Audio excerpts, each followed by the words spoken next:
Cái bấy đây ấy bà má số là xem mình là cô biểu đệ cả ấy đồ về cô nào của bà là mi nó cô ý đệ ấy bù đệ ấy của mimi biểu đệ cả ngà về phan sen là bà du gà mà phan sen là mà hậu bu hỏi là ấy đó bấy đây mimi đồ ye dìu chắc cả cao này thì toa chân là mà cao này thì toa chân là cao này thì toa chân này đó hô bảo tan ra của ta thao đi lúc mà đó uzen đâu ye quay bia này đấy lúc mua sân này đi mà bỏ này vô là nhớ qua bây giờ này tu ba lúc lên này tuy đấy अच्छे tu ba lúc lên à tu xây đấy mà xem là đi sau thà lại đó bây giờ cũng sau thà đấy bốn nó chỉ đó muốn đó nhớ qua bây giờ hỏi nó cái mà lúc biết quay ra đấy lúc ta lâu lâu đi và không nợ ba cha mà không bao na đấy lúc ta đi đủ lúc chết bệnh chết nhà đó lấy về ta cho cái ăn xí ra vào đấy ta cho cái ăn đồ ra vào đấy ta cho cha đó anh kiếm bị đó ta cho cái anh thu biểu vào đấy ăn xí trên ăn đồ trên rồi đấy sang nhân vật đi đó cái này mà mình đuổi vô là anh yoga kinh anh yoga thu biểu trên rồi đấy sang nhân vật đi đó cái này mà mình đuổi vô là ta cho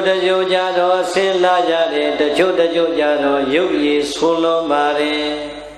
khi lúc sang nhân vật đi mà đuổi vô là đuổi đấy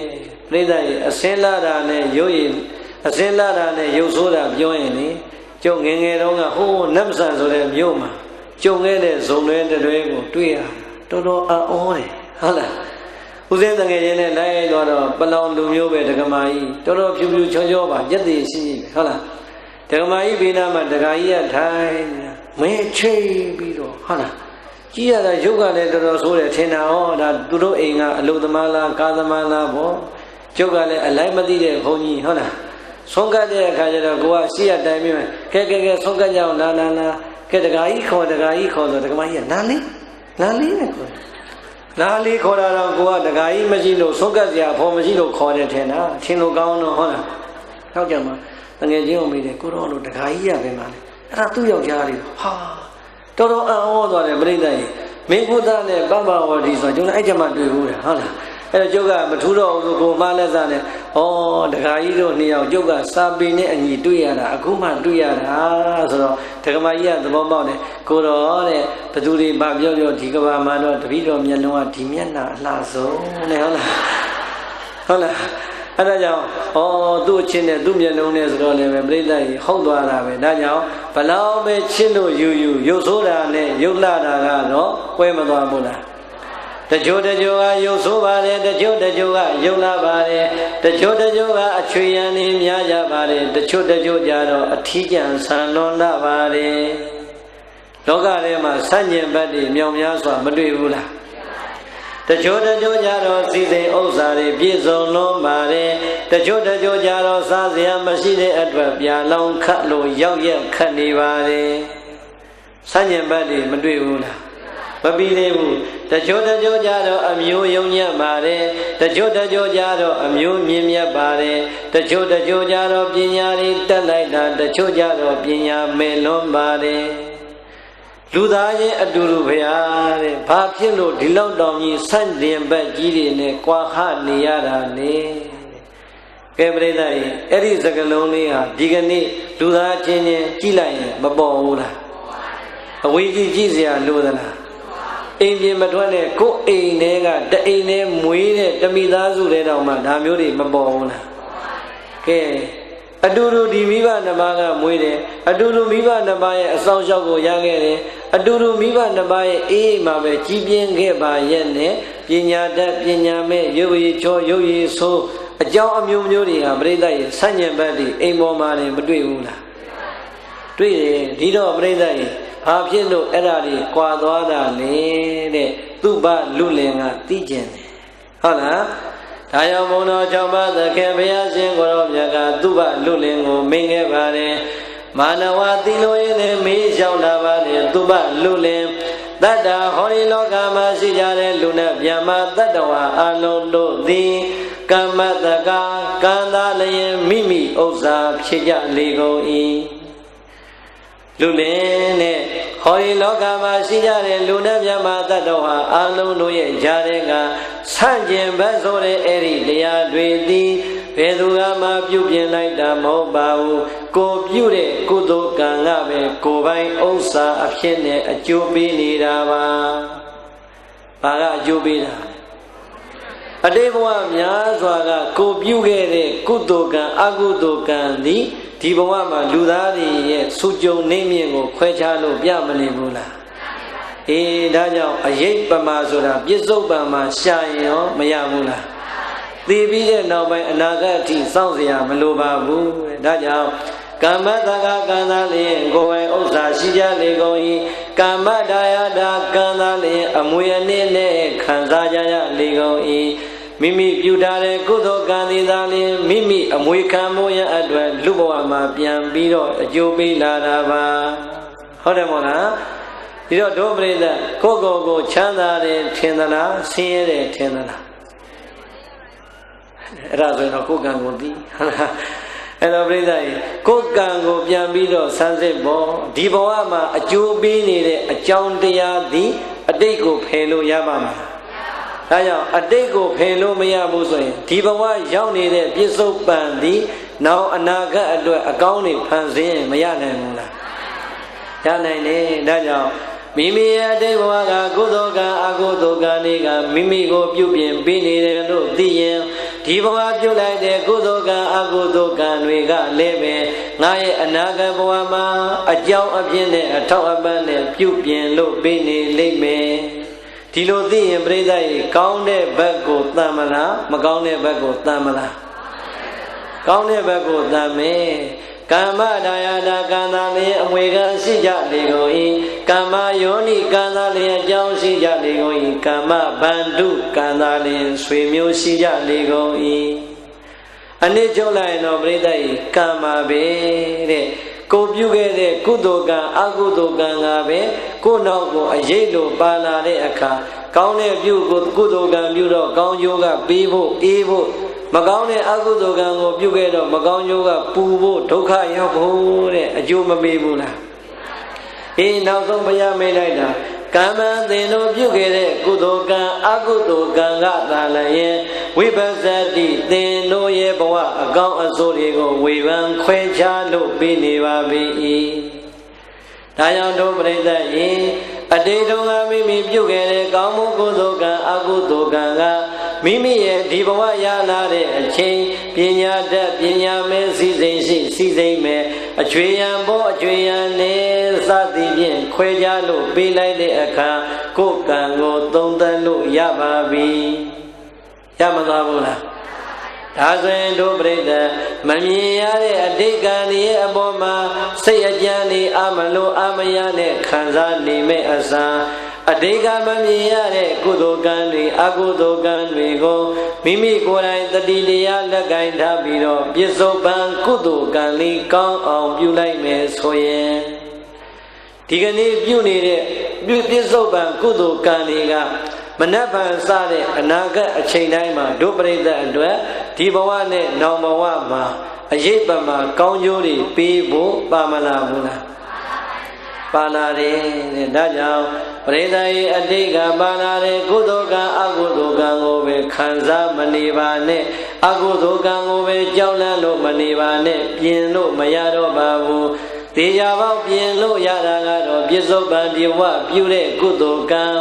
မိမိသည်ဒီဝမှာဒါနသီလဘာဝနာကောင်းမှုကုသိုလ်ကံတွေကိုကာယကံဝစီကံမနောကံဖြူဖြူသန့်သန့်နဲ့ရအောင်ကြိုးစားလို့ရှာကြမယ်ဆိုရင်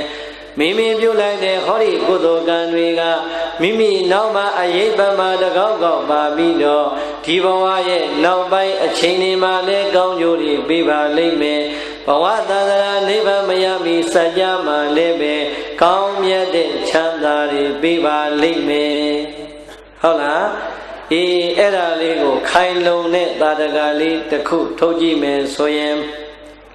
ဘုရားကြောင့်ပါသခင်ဘုရားရှင်ကိုရောမြတ်တတ်တော်ထင်ရှားရှိစဉ်ကာလ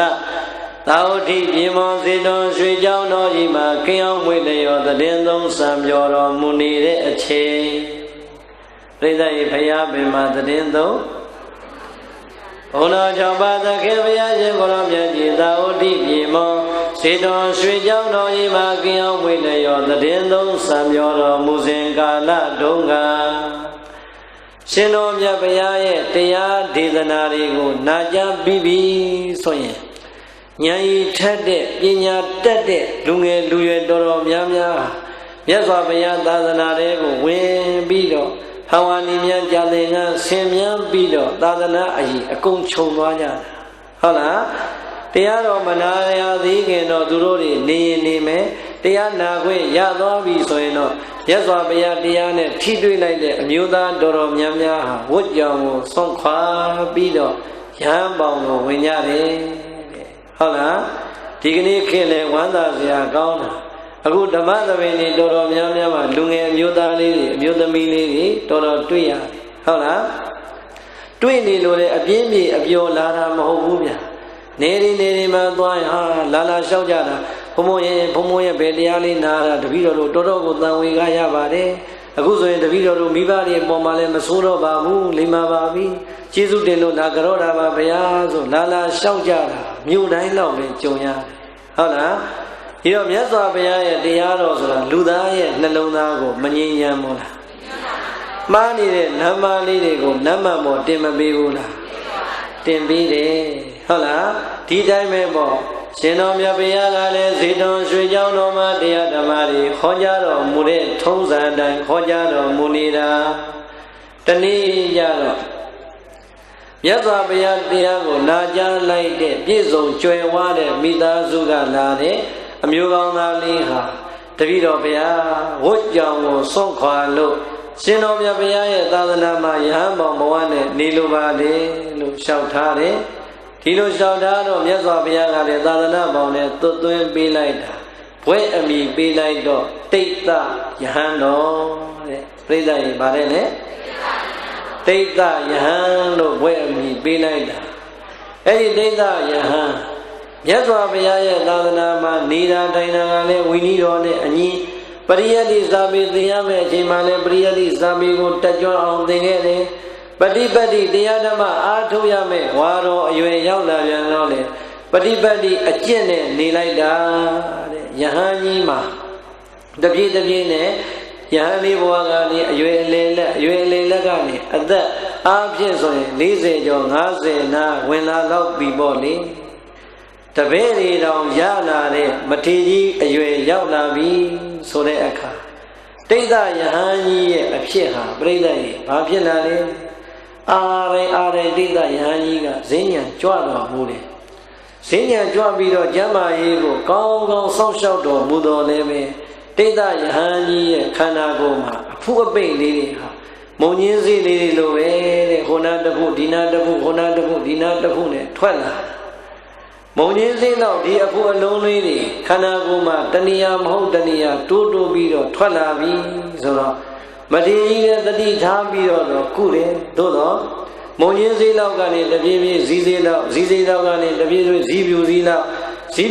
က်ကနေပြိဿရေနောက်ဆုံးဘလောက်အထိဒီအနာယောဂကြီးတွေကြီးသွားလဲဆိုရင်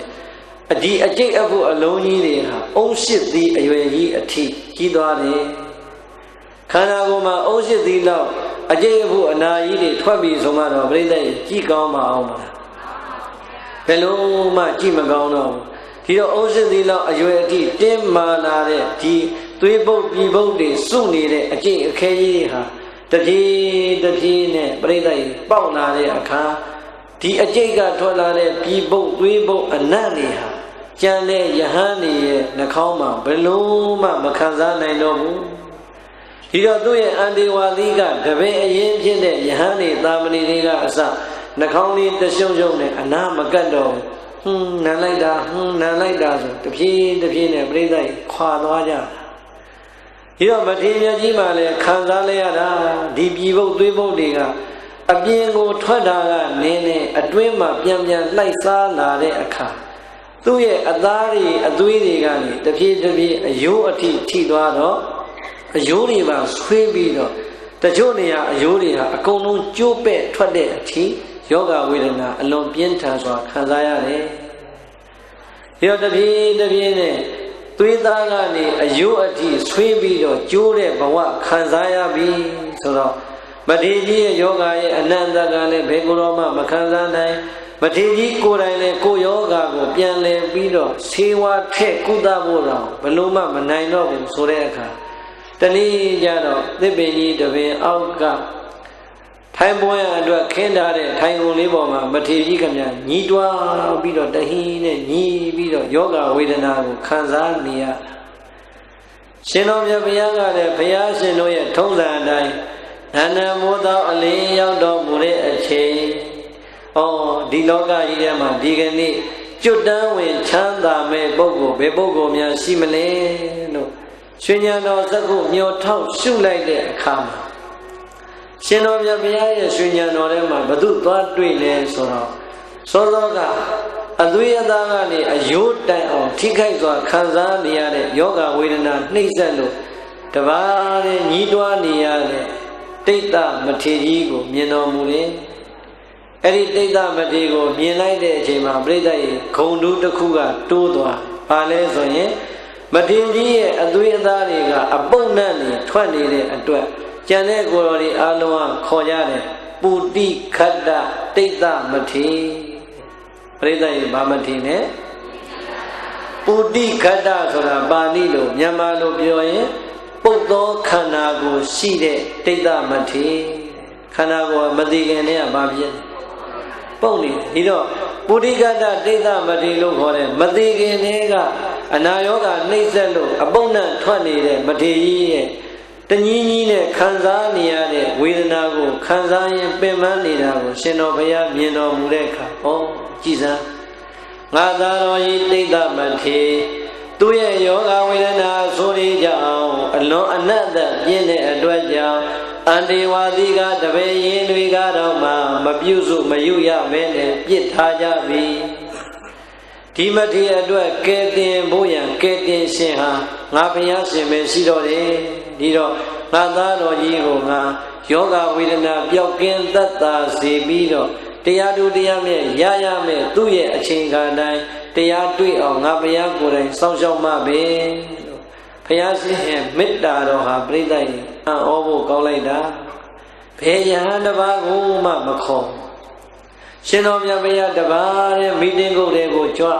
မိတင်ကုတ်ထဲမှာမိဖို့ပေါ်မှာရင်နွေးကိုတင်ပြီးတော့ကိုတော်တိုင်ရင်နွေးကြိုတော်မူတယ်ပြိဿရဲ့ဘာလုပ်လဲမေတ္တာကရုဏာနဲ့ရှင်လာရင်ကျွတ်တို့ရှင်တော်မြတ်ဘုရားလုပ်ရလေးတွေဟာအံ့ဩဖို့မကောင်းဘူးလားတလောကလုံးလူနဲ့မြတ်မှာတတ္တဝါတွေရဲ့ညွတ်ရုံဥကိုက်ပူဇော်ခြင်းကိုခံတိုက်တဲ့ရှင်တော်မြတ်ဘုရားနုနာယောဂလောက်မကပင်မစွာခံစားနေရလို့အနတ်အသက်တွေအလွန်ပြင်းထန်တဲ့ယောဂဝေဒနာပိုင်ရှင်အရှင်တိဋ္ဌမထေရမြတ်ကြီးကိုရှင်ရန်တော်နဲ့မြင်တော်မူတဲ့အခါခြေသာတိဋ္ဌကိုငါဘုရားကိုယ်တိုင်ကင်မဖြစ်မယ်ဆိုတဲ့မေတ္တာကရုဏာစိတ်ဟာရှင်တော်မြတ်ဘုရားကိုယ်တိုင်ရင်တွေးကြိုတဲ့အဆင့်တော်ရောက်မသွားဘူးလားကျန်တဲ့ယဟန်တွေကအကုန်ပြစ်တာပြီဒီတော့ဘုရားရင်တွေးကြိုပြီးတော့မိတဲကုတ်ထဲမှာဒီရင်လေးကိုနှွေးလေးဖြစ်အောင်ပြန်လုပ်နေတဲ့အချိန်ကြမှာကျန်တဲ့ယဟန်တွေအကုန်မြင်သွားပြီးတော့ဟာဘုရားကိုယ်တိုင်လုပ်နေပါလားဟာမဖြစ်ဘူးဘုရားကိုယ်တိုင်လုပ်နေပါလားဆိုပြီးတော့မှကိုတော်တွေအကုန်လုံးကမြတ်စွာဘုရားနာကိုလာမှန်လားပါဗျာဒီဝကြီးငယ်တွေတပည့်တော်လုပ်ပါမယ်ဗျာရှင်တော်ဘုရားအေးချမ်းသတင်းသုံးတော်မူပါဗျာလို့အဲ့ဒီအခါကျမှကျန်တဲ့ယဟန်တွေကဝိုင်းဝန်းပြီးတော့လုပ်တာဟုတ်လားဒီတော့မြတ်စွာဘုရားကရင်တွေးတဲပါပြီဆိုတဲ့ကရည်ရွယ်ချက်ကဟောဒီတိဋ္ဌယဟန်ကြီးခံစားနေရတဲ့အနာယောဂါတွေကိုဒီခေတ်စကားနဲ့ပြောရင်တော့ရင်နွေးလေးနဲ့ဟန်ဆေးဖို့ရေချိုးပေးဖို့တင်တာဟုတ်လားဒီဟာကိုသိတဲ့အခါကျတော့ကိုတော်တွေကတိဋ္ဌယဟန်ကြီးကိုခရင်ပေါ်မှာတင်အကုန်လုံးဝိုင်းဝန်းပြီးတော့မိတင်ကုတ်စီကိုပွေ့ချီတာ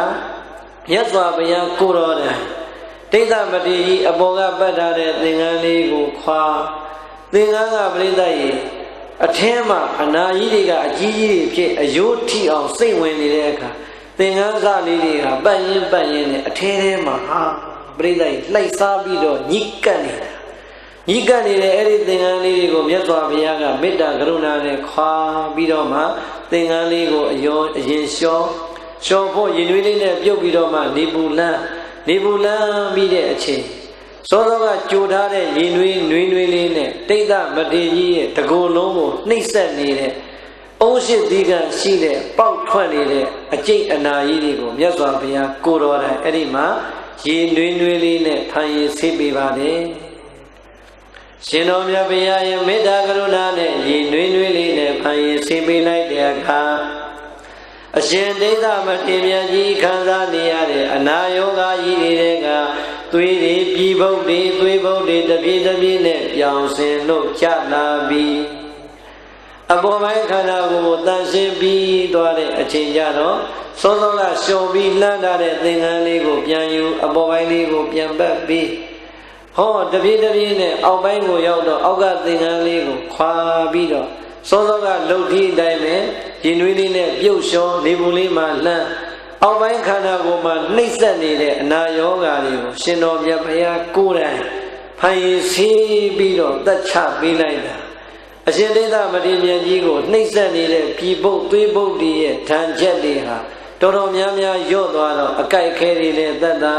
တတိလေးတစ်ချက်ပြန်ပြီးတော့ရလာပြီဆိုတဲ့အဆင့်ကိုအရှင်ဒိဋ္ဌမထေရရောက်လာပါပြီဝေဒနာတွေတတ်တာသွားတော့ပြိဿရဲ့တတိလေးပြန်မရလာဘူးလားရလာတယ်ခန္ဓာကိုယ်မှာတန်ရှင်းတဲ့ကောင်းမှုကိုယ်တော်တွေရှင်တော်မြတ်ဘုရားကိုယ်တိုင်ပြုလို့ပေးလိုက်တာအရှင်ဒိဋ္ဌမထေရရဲ့အောက်ပိုင်းခန္ဓာကိုတတ်တန်ရှင်းဖြစ်သွားတဲ့အချိန်စောစောကလျှော်ဖို့လှမ်းထားတဲ့သင်္ကန်းလေးကိုမြတ်စွာဘုရားပြန်ပတ်ပြီးတော့ဒိဋ္ဌမထေရကြီးရဲ့ခေါင်းရင်းမှာထိုင်သတင်းသုံးရင်အရှင်ဒိဋ္ဌမထေရကြီးကလည်းယောဂဝေဒနာတဖြည်းတတ်တာလာတော့သူ့ခန္ဓာကိုယ်ကိုနေပူလေးလှမ်းပေးလိုက်တာပြိဿရဲ့အနာလေးတွေကတဖြည်းခြောက်လာတော့တတိလေးရတဲ့အချိန်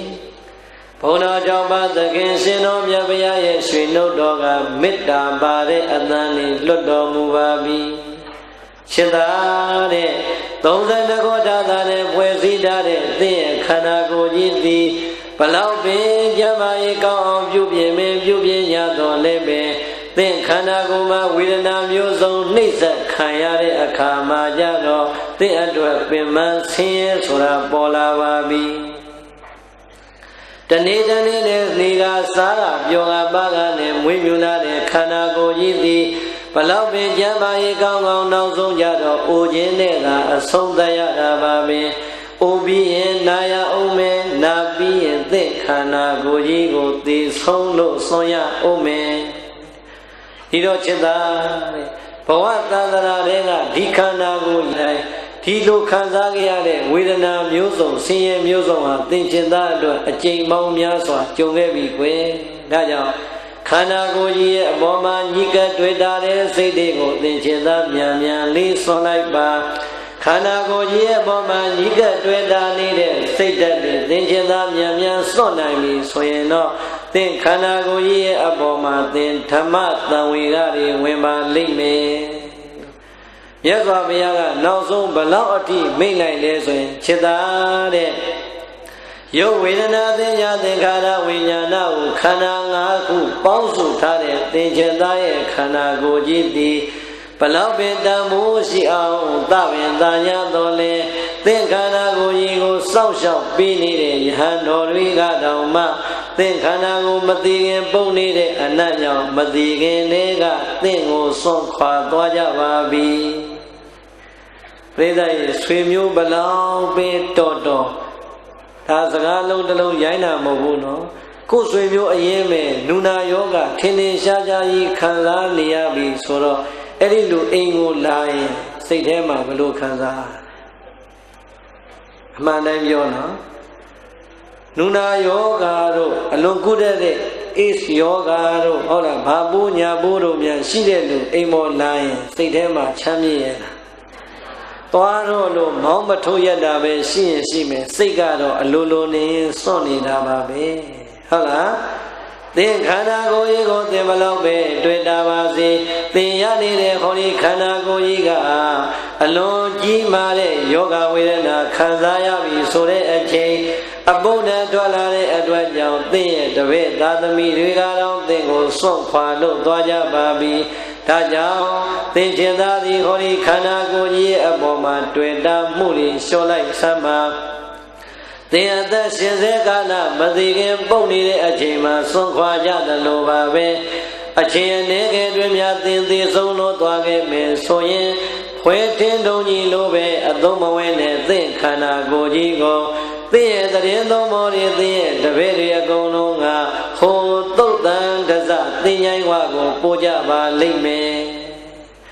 ဒီတော့သင်ခန္ဓာကိုယ်ပေါ်မှာတွေ့တာတဲ့စိတ်တွေလျှော့စမ်းရုပ်တရားရဲ့မမြဲတဲ့သဘောဆင်းရဲတဲ့သဘောငါမပိုင်ဘူးဆိုတဲ့အနတ္တသဘောတွေကိုသင်ခြင်းသာဉာဏ်မျက်စိနဲ့ခန္ဓာမှာထွန်းဖောက်ပြီးတော့ရှုလိုက်စမ်းလို့ရသော်ဘုရားကပြိဿရဲ့တရားဓမ္မကိုကြကြနာနာခေါင်းရင်းမှာထိုင်သတင်းသုံးပြီးတော့ဟောလိုက်တာတတိလေးတစ်ချက်ရလာတဲ့ဒိဋ္ဌမတိရှင်တော်မြတ်ဘုရားရဲ့ဓမ္မတရားရဲ့အပေါ်မှာစွမ်းအားပါတဲ့စိတ်ဓာတ်တွေနဲ့အာရပါယနာကြရင်နဲ့ရှုမှတ်တော်မူလိုက်တာရှင်တော်မြတ်ဘုရားကလည်းဟောကြားတော်မူပြီးအရှင်ဒိဋ္ဌမတိမြတ်ကြီးကလည်းရတဲ့တတိကိုအလွတ်မခံမဲနဲ့နာကြရင်မှတ်သားပတ်သားရင်နဲ့နာကြလိုက်တာရှင်တော်မြတ်ဘုရားရဲ့တရားဆုံးတဲ့အချိန်မှာပြိဿရဲ့တိဋ္ဌယဟန်ကြီးတဲ့အလုံးသောယဟန်တွေခေါ်တဲ့ပုတိခတ္တတိဋ္ဌယဟန်ကြီးသည်ပဋိသမိတာဉာဏ်၄ပါးနဲ့တကွကိလေသာကင်းတဲ့ယဟန္တာမထေမြတ်ဖြစ်သွားပါပြီပြိဿရဲ့ဘာဖြစ်သွားလဲအပေါ်ပိုင်းကနာနေတဲ့အသွေးသားကနှိမ့်ဆက်တဲ့ယောဂအယိုးတိုင်အောင်ပေါက်ထွက်နေတဲ့အတွက်အယိုးတွေဆွေးမြေ့လို့ကျိုးနေတဲ့ယောဂတဲ့အလွန်ပင်ပန်းတဲ့ယောဂဝေဒနာတွေခံစားရတော့လေရှင်တော်မြတ်ဘုရားရဲ့မေတ္တာကရုဏာနဲ့ထိတွေ့ခွင့်ရလိုက်တဲ့အရှင်ဒိဋ္ဌမထေမိမိရဲ့ခံစားရတဲ့ခန္ဓာကြီးကိုဒီဘဝမှာပဲနောက်ဆုံးအဖြစ်နဲ့ဇတ်သိင်္ဂံရောက်သွားပါပြီရောက်မသွားဘူးလားအေးဒါကြောင့်ဒုပရိသခန္ဓာကိုယ်ကြီးရတဲ့အချိန်မှာတန်ဖိုးကြီးတဲ့ထင်ပြီးတော့မြေအိုးကိုရွှေအိုးထင်ပြီးတော့အိတ်လိုက်စားလိုက်ပြောလိုက်ပါလိုက်ကာမဂုဏ်ခံစားလိုက်ဆိုတာတွေနဲ့အချိန်မကုန်ပါစေနဲ့ဟုတ်လားယောဂဝေဒနာမနှိမ့်ဆက်ခင်မှာတော့ဟုတ်တယ်လို့ထင်ရပေမဲ့ယောဂဝေဒနာတွေနှိမ့်ဆက်တာများလာပြီဆိုရင်အလုံးသောဒုဒဂရမပေါင်းသူတော်ကောင်းတွေလည်းအဲ့ဒီခန္ဓာပေါ်မှာစိတ်နာလာပါလိမ့်မယ်ဟုတ်လားဘလောက်ပဲစိတ်နာအဲ့ဒီအချိန်ရတော့ကိုယ်မှာကရှုမှတ်စရာတရားကအစဉ်သင်းမရှိအရှင်ပုရိကတ္တတိဋ္ဌမထေရကြီးကတော့ဘုရားတရားနဲ့တွေ့လို့အလုံးဖြစ်သွားပြီမယ်ကိုယ်မှာတကယ်အားထုတ်တာတဲ့ဘာဝနာတရားမရှိတဲ့အခါကျတော့ပြိဿရဲ့အဲ့ဒီအကျိုးမျိုးကရနိုင်မှာမလားမရနိုင်ဘူးဒါကြောင့်အမျက်ဆုံးနိဗ္ဗာန်ကိုမှန်းထားတဲ့အတွက်အမျက်ဆုံးကုသိုလ်ကံဖြစ်တဲ့ဘာဝနာတရားလေးကိုလည်းပဲညာမတွေ့ရင်တော့မှသေဂာနီးတရားလေးရှုတတ်ရင်နဲ့သေသွားတဲ့အဆင့်မျိုးလေးတော့ရအောင်ရှာထားသင့်တယ်ဟုတ်လားအဲ့ဒါဥစဉ်တစ်ခုဖိတ်ကြားခဲ့မယ်ဒီနေ့တရားစခန်းမှာဥစဉ်ပြီးသွားတဲ့ဆရာစခန်းမှာဆိုရင်ပြီးခဲ့တဲ့အခါအမေရိကန်ကိုသွားတဲ့အခါဟိုကလူတွေကဘာတောင်းလဲဆိုအရှင်ဘုရားတဲ့သုတ်တန်တရားတွေကတော့တပည့်တော်အခွေတွေမှာပြီးတော့နာရင်ရပါလေအလုံးပေးတရားတပည့်တော်တို့ဒီတရားလေးကိုနာပြီးတော့အိမ်မှာနေကိုယ့်အကိုတရားမှတ်တတ်အောင်ဆင်ញံလျှောက်တတ်အောင်ကိုယ့်ကိုယ်ခန္ဓာကိုယ်ကိုပြုပြင်နေထိုင်တတ်အောင်ဒီလိုတရားမျိုးကိုစနစ်တကျဟောပေးစမ်းပါဆိုတော့ဦးဇင်းလည်းကြာနာနာရိုက်ပြီးတော့ကို6နာရီဟောတာတနေ့တနာရီနဲ့6ရက်6နာရီစာဟောတာအခြေခံတရားမရှုမှတ်ခင်ထားရမယ်စိတ်တရားမရှုမှတ်ခင်ဘာလို့ရမလဲတရားရှုမှတ်တော့ဘယ်လိုရှုရမလဲဆိုတာကိုအသေးစိတ်ဟောထားတာရှိတယ်အဲ့ဒီတရားမျိုးကိုလည်းများနာပါအခုတော့အဲ့ဒီကိုရတော့ရောက်စားတဲ့လူတွေတက်တဲ့မရောက်တော့သေးဘူးထင်တာပဲဟုတ်လားထင်းရွှေကမြန်သစ္စာဖောင်းရင်တော့မသိဘူးပေါ့လေဟုတ်လားအဲ့တော့ပြောချင်တာကအဲ့ဒီအခွေမျိုးလေးတွေများနာပါဘာဖြစ်လို့လဲဆိုတော့ရိတ်တာသွားဖို့အချိန်မရဘူးတနေ့ကိုတနာရီလောက်ပဲအဲ့ဒီတရားခွေလေးနာပြီးရင်ကိုယ့်ရဲ့လက်တွေ့ကျင့်သုံးမှုလေးကိုလက်တွေ့လုပ်ကြည့်အဲ့ဒါပြိဿရဲ့ဘယ်အချိန်မှတန်ဖိုးသိမလဲဆိုရင်ကိုအိပ်ရတဲ့လဲပြီဆိုတော့ကိုယ်တိုင်မှတ်တတ်တဲ့အဆင့်လေးတွေအဲ့ဒီမှာရနိုင်မယ်ဟုတ်လား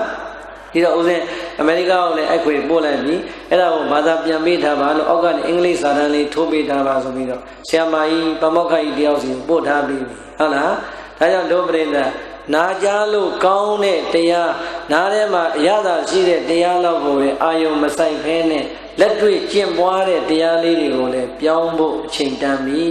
ဟုတ်လားတပြေးတပြေးနဲ့ပြိုပြိုလာတဲ့ခန္ဓာကိုယ်အိုတဲ့ဘက်ကိုရိုင်းရိုင်းလာတဲ့ခန္ဓာကိုယ်ပြိတ္တာရဲ့ခန္ဓာကိုယ်ကြီးကပြိုလာသလားအိုလာသလားအိုလဲအိုလာတယ်ပြိုလဲပြိုလာတယ်အိုလာတာကထင်ထင်ရှားရှားပြိုလာတာကပြိတ္တာရဲ့အပြိုလေးလို့ပြန်ပြိုသွားတာမဟုတ်ဘူးသေမဲ့ဘက်ကိုကမ်းပြိုတယ်လို့တဖြည်းတဖြည်းနဲ့ပြိုမလာဘူးလားပြိုလာတယ်ဒါကြောင့်ဟောဒီမှာဗုဒ္ဓဂတ္တဒိဋ္ဌမထေရဘုရားရှင်ရဲ့တရားဆုံးတဲ့အခါဘာဖြစ်သွားလဲယန္တာဖြစ်သွားတယ်ယန္တာဖြစ်သွားပြီဆိုတဲ့အချိန်ကျတော့ရှင်တော်မြတ်ဘုရားကိုယ်တိုင်ပဲပြိဿရဲ့အရှင်ဗုဒ္ဓဂတ္တဒိဋ္ဌယန္တာမထေရကြီးရဲ့ဇာပနာကိုကိုယ်တော်တိုင်မိသိယူပြီးတော့ကြလာတဲ့ဓာတ်တော်တွေကိုဘုရားကိုယ်တိုင်ကောက်ယူလူတွေမြင်လို့ချင်းဓမ္မသံဝေကဉာဏ်ပွားနိုင်ဖို့တဲ့ရှင်တော်မြတ်ဘုရားကအရှင်ဗုဒ္ဓဂတ္တဒိဋ္ဌယဟန္တာမထေရမြတ်ကြီးရဲ့ဓာတုဇေတီအဖြစ်နဲ့ဇေတီတည်ပြီးတော့ပူဇော်စေပါလေဟုတ်လားအာလုံးသောယဟန်တော်တွေရှင်တော်မြတ်ဘုရားရဲ့ဗုဒ္ဓဂတ္တဒိဋ္ဌမထေရမြတ်ကြီးရဲ့အပေါ်မှာမေတ္တာကရုဏာထားလိုက်တဲ့ပုံစံတွေ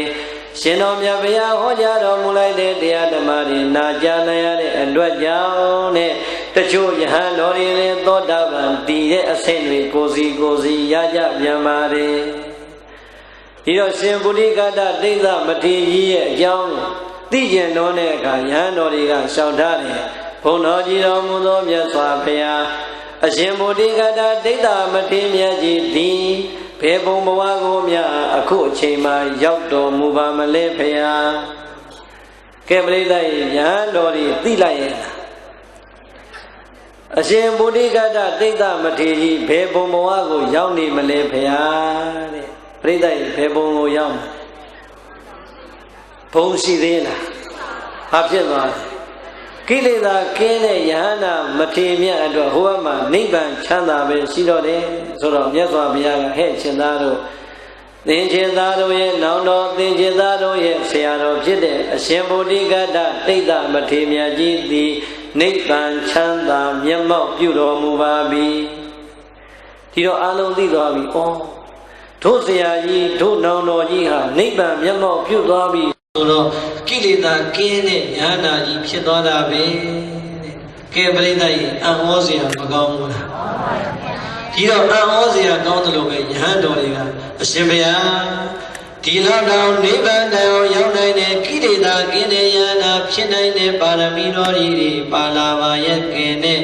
တပည့်တော်တို့ရဲ့ဆရာတပည့်တော်တို့ရဲ့နောင်တော်ကြီးဖြစ်တော်မူတဲ့အရှင်ဒိဋ္ဌမထေရမြတ်ကြီးသည်ဘယ်ကုသိုလ်ကံဘယ်အကုသိုလ်ကံတွေကြောင့်နောက်ဆုံးပစ္စည်းမဘဝမှာကိလေသာမကင်းမီစကြာကာလတိုင်အောင်အလွန်ဆင်းရဲပင်ပန်းတဲ့ယောဂဝေဒနာနှိမ့်ဆက်ခံရပါသလဲဖေဟာအဲ့ဒီလိုပြန်ပြောင်းလျှောက်ထားလိုက်တာပြိဿကြီးအံ့ဩစရာကြီးလည်းမကောင်းဘူးလားကိလေသာကင်းတဲ့ယဟန္တာမထေရဖြစ်မဲ့ပါရမီအပြည့်ပါလာတာတော့မှကိလေသာကင်းတာကိုချမ်းချမ်းသာသာနဲ့ကင်းရတာဟုတ်ရဲ့လားကိုခံစားတဲ့အနာယောဂါကိုမြတ်စွာဘုရားကကုပေးလိုက်လို့တတိလေးတစ်ချက်ရလာမှရတဲ့အချိန်လေးကိုရှုမှတ်ရင်းနဲ့ကိလေသာကင်းတဲ့ဘဝဒါကြောင့်အလွန်ထူးဆန်းနေတဲ့ဒီမထေရရဲ့အကြောင်းကိုရှောက်ထားတဲ့ခြေသားတို့မိမိပြုလိုက်တဲ့ကုသိုလ်ကံကအရေးပမာပါလာတာပါပဲမိမိပြုခဲ့တဲ့အကုသိုလ်ကံကလည်းအရေးပမာပါလာတာပါပဲသတ္တတော်သင်တို့ရဲ့နောင်တော်ကြီးသင်တို့ရဲ့ဆရာဖြစ်တော်မူတဲ့ဒိဋ္ဌယဟန်ကြီးသည်ဒီဘဝမှာပြုတဲ့ကုသိုလ်ကံတွေကအလွန်ကိုကောင်းပါတယ်အလွန်ကောင်းမင်းကောင်းညာတော်လည်းပဲအတိတ်ကပါလာတဲ့သူ့ရဲ့ကုသိုလ်ကံအကုသိုလ်ကံတွေကလည်းသူ့နောက်မှာအရေးပမာပါလာတဲ့အတွက်ကြောင့်ကံကြွေကိုလည်းပေးဆက်ရတဲ့ကံဟောင်းကိုလည်းစံစားခွင့်ရခဲ့ပါတယ်ဖိသရင်ရှင်းရလားအဲ့ဒီခါကျမှအရှင်ဒိဋ္ဌမထေရမြတ်ရဲ့ဘဝနောက်ကြောင်းပြန်ပြောင်းပြီးတော့ဟောလိုက်တာရှင်သာတို့ ငါရဲ့သားတော်ကြီးဒိဋ္ဌမထေရသင်တို့ရဲ့နောင်တော်ကြီးဒိဋ္ဌမထေရသည်ကတ္တပရှင်တော်မြတ်ဘုရားရဲ့လက်ထက်တုန်းကကွယ်တဲ့ငှက်ကလေးတွေကိုလေးနဲ့ပြစ်တဲ့ငှက်မုတ်ဆိုးဘဝကိုရခဲ့တယ်ပြိဿရေဘာလုပ်ခဲ့ငှက်ကလေးတွေကိုတကောင်ချင်းလေးနဲ့ပြစ်ဖမ်းတဲ့ငှက်မုတ်ဆိုးဖြစ်လာတဲ့အခါငှက်ကလေးတွေကိုအရှင်မိပြီဆိုရင်အဲ့ဒီငှက်အရှင်လေးတွေကိုခြေထောက်ထဲမှာပိတ်ထည့်ရှင်မရဲ့နန်းတော်ထဲမှာပွဲတော်အောင်တည်ဖို့ရန်အတွက်လိုအပ်တဲ့ငှက်အကောင်ကြီးအတိုင်းဆက်သပြီးသွင်းပြီးဆိုရင်တဲ့သူဟာကြမ်းနေတဲ့ငှက်ကလေးတွေကိုအရက်ထဲမှာလင်ရောင်းနေရောင်းလို့မကုန်တဲ့အခါကျရင်နောက်တနေ့ဝယ်တဲ့လူတွေကလက်ဆက်မရရင်မဝယ်ကြမှာစိုးလို့အဲ့ဒီငှက်ကလေးကိုပြန်မသွားနိုင်အောင်တချို့ငှက်ကလေးတွေကိုတောင်ပန်ချိုးထားတယ်တချို့ငှက်ကလေးကိုစူးလေးတွေနဲ့ထိုးထားတယ်တချို့ငှက်ကလေးတွေကိုခြေထောက်လေးတွေကိုရိုက်ချိုးထားတယ်တဲ့မသိယုံတမင်လေးပဲငှက်ကလေးတွေကိုထားတယ်ကဲမရိဒတ်ရေအဲ့ဒီလိုမျိုးငှက်မုတ်ဆိုးတွေဒီကနေ့ရောမရှိဘူးလားရှိတယ်ဦးဇင်းတို့ကတောမှာ9နှစ်သားလောက်ထိနေခဲ့တော့ကျွတ်တို့ရွာတွေမှာကို9နှစ်သားလောက်ဒီကလေးလေးရွာမှာအဲ့ဒီလိုငှက်လိုက်ပြတဲ့ငုံလိုက်ပြီးတော့ထောင်တဲ့အိမ်တွေကိုရောက်ဘူးတယ်အများကြီးပဲအဲ့ဒီလိုအကောင်လေးတွေအခုဘုရားဟောတဲ့တရားတိုင်းလှုပ်ထားဟုတ်လားဒီတော့အဲ့ဒီတော့ကပြုခဲ့တဲ့အကုသိုလ်ကံဟာပြိဿရေဘဝဆက်တိုင်းသူသေးကနီးအထိပြန်ပေးဆက်ရတာဒီအတိုင်းပဲအခုနောက်ဆုံးမြတ်စွာဘုရားရဲ့သာသနာမှာယဟန်ဘဝရတယ်တကယ်တရားနဲ့သီလသမာဓိပညာပြည့်စုံအောင်နေပင်နေ냐တော်နဲ့တတိယနဲ့အသက်အရွယ်လေးရင့်လာတဲ့အခါကျတော့ပြိဿရေပြန်ပြီးတော့မပေးဆက်ရဘူးလားပေးဆက်ရတယ်ဒါကြောင့်အကုသိုလ်ကံကိုများပြိဿရေနည်းနည်းလေးပဲဆိုပြီးတော့ကာယကံနဲ့လည်းမပြုမိစေနဲ့ဝစီကံနဲ့လည်းပဲမပြောမိစေနဲ့မနောကံနဲ့လည်းပဲမကြံမိစေနဲ့တဲ့နည်းနည်းလေးလေးပေးဆက်ရတာပဲများကြီးလေးပေးဆက်ရတာဟုတ်လားအဲဒီဘဝတုန်းကသူပြုခဲ့တဲ့ငှက်ကလေးတွေရဲ့အပေါ်မှာလွန်ကျူးခဲ့တဲ့အကုသိုလ်ကံသည်ဒီဘဝဒီသာသနာကိုရောက်လာပြန်တော့ငှက်ကလေးတွေကိုစူးနဲ့ထိုးခဲ့လို့ရတဲ့ဒဏ်ရာတွေလိုပဲဒုက္ခနာကိုမှာဩရှိတိကံအထိအနာကြီးတွေဘုံဘုံရောက်လို့ပြည်ဘုံသွေးဘုံတွေနဲ့ဒဏ်ရာများစွာနဲ့ခံစားရပါတယ်အယုဒ္ဓအောင်ထိုးပါပြီးတော့ရနိုင်တဲ့ယောဂဝေဒနာတန်ချက်ခံစားရတာလေငှက်ကလေးတွေကိုအယိုးတွေကျိုးအောင်ချိုးခဲ့တဲ့အကုသိုလ်ကံကြွေးကိုပြန်ပေးရတာပါပဲအဲကြောင့်ပြိဿရေအကုသိုလ်ကံဟာယဟန္တာဖြစ်တော့မဲ့ပါရမီအလွန်ပြည့်တဲ့နောက်ဆုံးအချိန်မှတော့ပြန်ပြီးတော့မပေးရဘူးလားပေးရတယ်ဒါကြောင့်တည်တည်ကြီးနဲ့မလုံနဲ့တော့တဲ့မလွန်ကျူးနဲ့တော့ဟုတ်လားဒီတော့အဲ့ဒီအကုသိုလ်ကံကြောင့်ပေးဆက်ရတာတော့မှန်ပါတယ်ဗျာဒါပေမဲ့နောက်ဆုံးကြတော့တပည့်တော်တို့ရဲ့တိဋ္ဌမထေရကြီးဟာဘာဖြစ်လို့ကိလေသာကင်းတဲ့ယဟန္တာဖြစ်သွားတာလဲအေးခြေသားတို့မိမိဒီအကုသိုလ်ကံတွေဘလောက်ပင်ပြုညာတော်လဲဖရာပေါ်မှာယုံကြည်တဲ့တရားတရားပေါ်မှာယုံကြည်တဲ့တရားသံဃာပေါ်မှာယုံကြည်တဲ့တရားကိုပြုလိုက်တဲ့ကုသိုလ်ကံအကုသိုလ်ကံတွေကကိုယ်ကိုကောင်းကျိုးဆိုးကျိုးတွေပြန်ပြီးတော့ဖန်ဆင်းပေးမှလို့ယုံကြည်တဲ့တရားသူ့မှာလည်းရှိခဲ့တာပဲကွယ်တဲ့အကုသိုလ်ကံကိုလွန်ကျူးပြီးစီးပွားရှာနေရပေမဲ့မိမိရဲ့ဘုရားတရားသံဃာယန္တာမြတ်သုံးပါးနဲ့ကံကံရဲ့အပေါ်အကျိုးပေါ်မှာယုံကြည်တဲ့တရားတရားဆိုတာတော့ရှိတာပေါ့ကဲပရိသတ်ယုံကြည်တဲ့စိတ်ကတော့မရှိဘူးလားရှိပေမဲ့ပြုနေရတာတွေရောမရှိဘူးလားအေးအဲ့ဒီယုံကြည်တဲ့တရားစိတ်လေးဟာတစ်ခါမှသံဝေကညာဝင်လာတဲ့အခါကျတော့ကုသိုလ်ဘက်ကိုပြန်ပြီးတော့မလဲဘူးလားလေတယ်ဒီတော့အဲ့ဒီဘဝတုန်းကငတ်မုတ်ဆိုကြီးဖြစ်တဲ့တိဋ္ဌမထေရလောင်းလျာမုတ်ဆိုကြီးသည်ငတ်တွေကိုသူများကိုရောင်းပြီးတော့ကြံတဲ့သေတဲ့အကောင်လေးတွေလက်ဆက်လေးတွေကိုမိသားစုစားဖို့ဆိုပြီးတော့အိမ်မှာလည်းပဲငှက်သားဟင်းတအိုးကိုအမြဲတမ်းချက်ပြီးတော့စားတယ်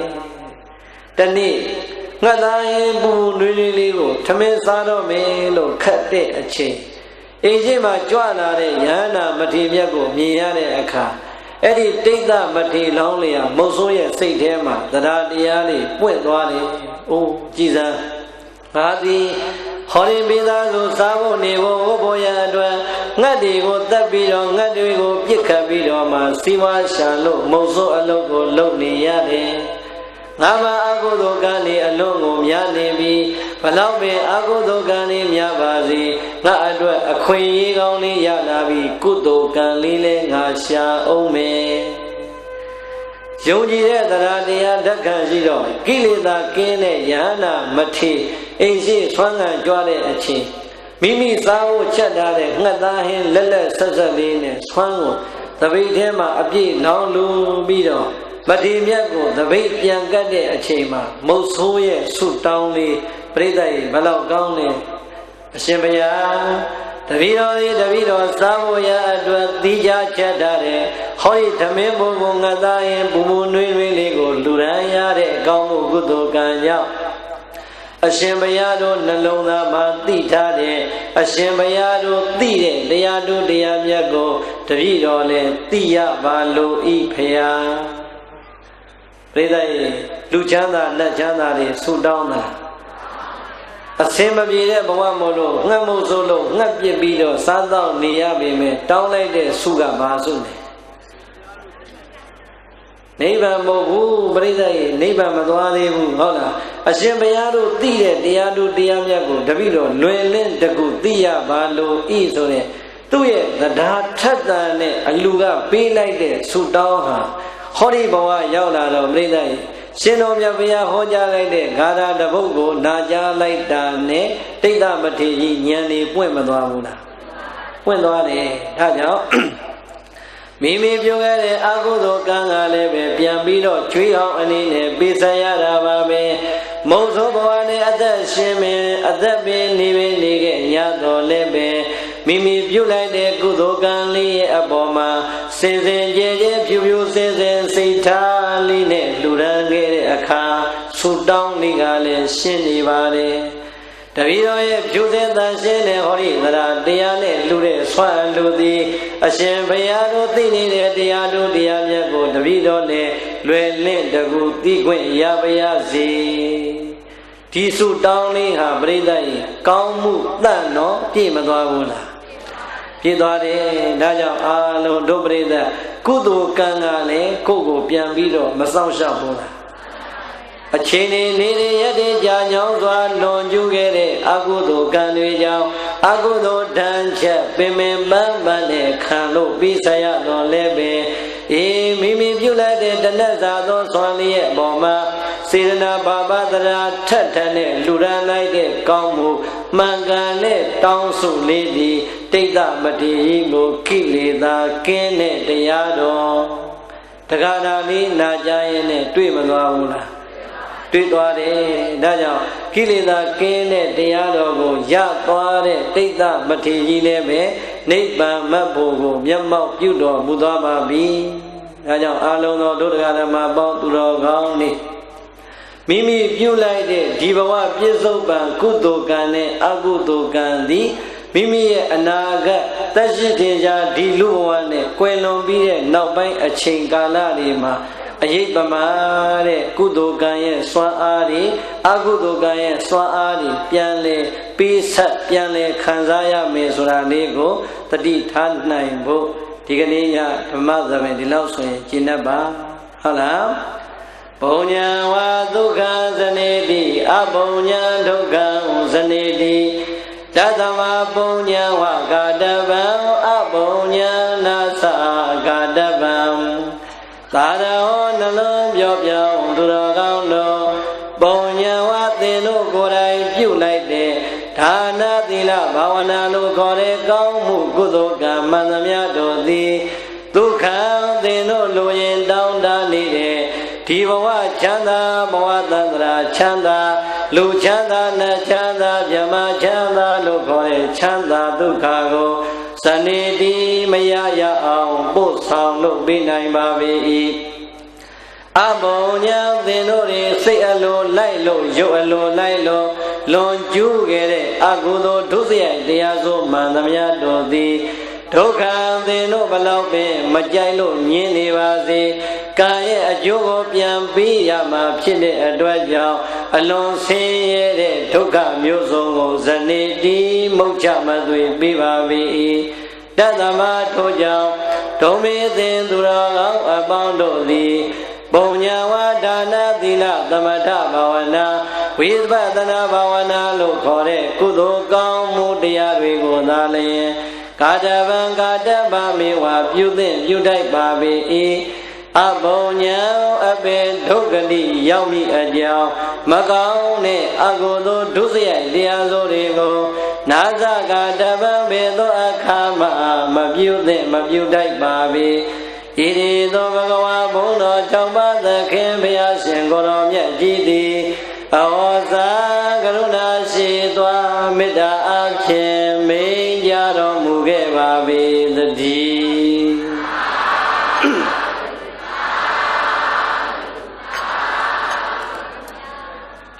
ဒေသေတံသုဒ္ဓဗုဒ္ဓေနာသုနေတဝါဓမ္မဒေသနာအဘိနန္ဒနာစိတ်တေနသာဓုသာဓုတိပါဒထာသာရဟောတရားနာလာကြပါလေမြတ်ဓမ္မပေါင်းသူတော်ကောင်းတို့ဒုမေသင်သူတော်ကောင်းအပေါင်းတို့သည်သုဒ္ဓဗုဒ္ဓေနာဒါနသီလသမာဓိပညာနှင့်ဆက်ရှင်သော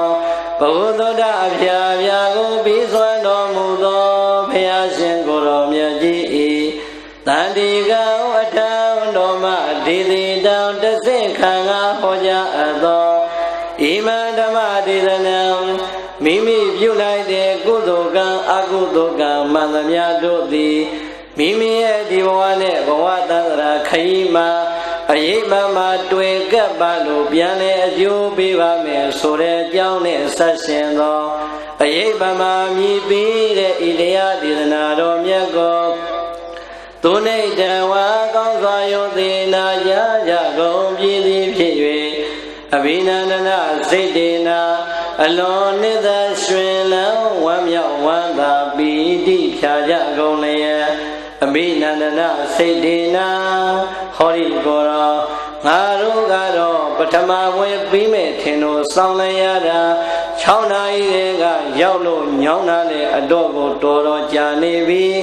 အောင်မလေးစောင်းသာဆောင်ရတဲ့သူရောက်လာတော့တနာရီခွဲလေးဟောပြီးတော့ပြန်တော့မယ်လို့စောင့်ရတာနဲ့အချိန်လေးတွက်လို့မတန်ဘူးလို့များမကြည်မနဲ့ကြံရင်ခဲကြရမယ်ဆိုရင်ပရိသတ်ရေခမည်းတော်ကစောင့်ယုံစောင့်လို့ညောင်းယုံညောင်းရတာပါဟောဒီကိုယ်တော်6နာရီမတိုးခင်တည်းကကြောင်းကားအတွက်ဥက္ကလာမှာတခါအော်လဲအော်ညောင်းလဲညောင်းကောင်းတာရှာလို့မတွေ့သေးဟောဒီနေရာရောက်ပြန်တော့လဲပဲ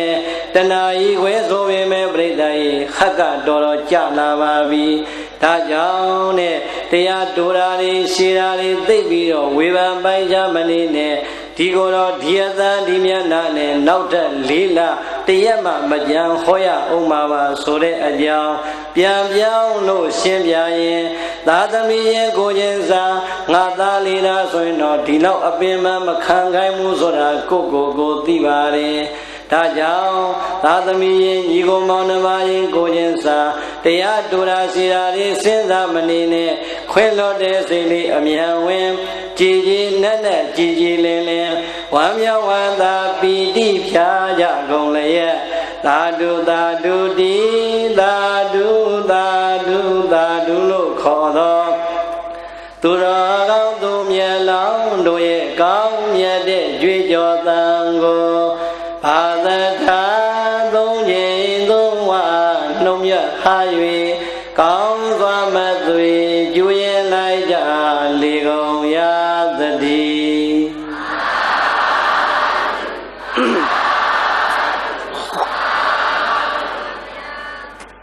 ကောင်းနေရဒီနေ့ပြုလိုက်တဲ့မိမိတို့ရဲ့ဒါနကုသိုလ်တွေဆောက်တည်ကျင့်သုံးလိုက်တဲ့သီလကောင်းမှုကုသိုလ်တွေချိန်ပြီးတော့တရားတော်ကိုနာကြားပူဇော်ရတဲ့ကောင်းမှုကုသိုလ်တွေဒီတရားဝင်ကြီးစသရရအစဉ်ပြေပြေနဲ့ဒီမြောက်အောင်ဆောင်ရွက်ရတဲ့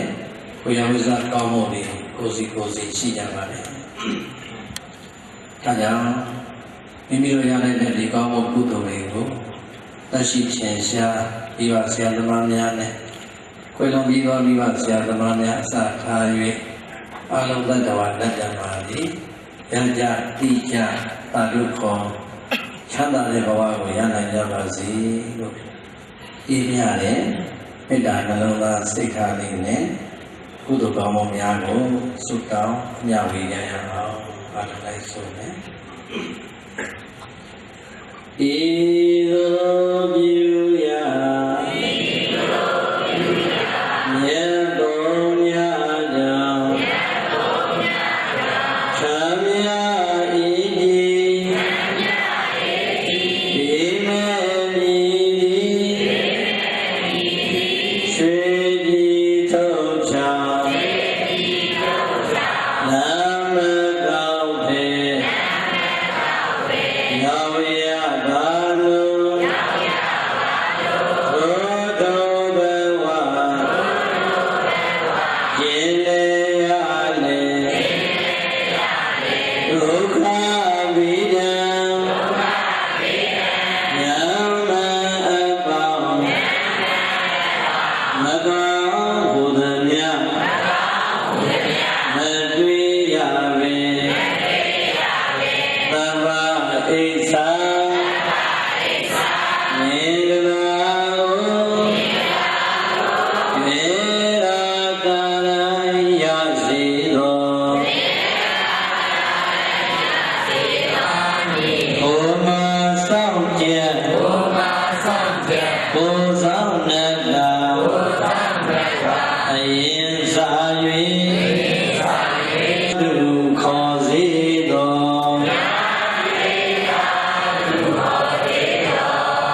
အာလ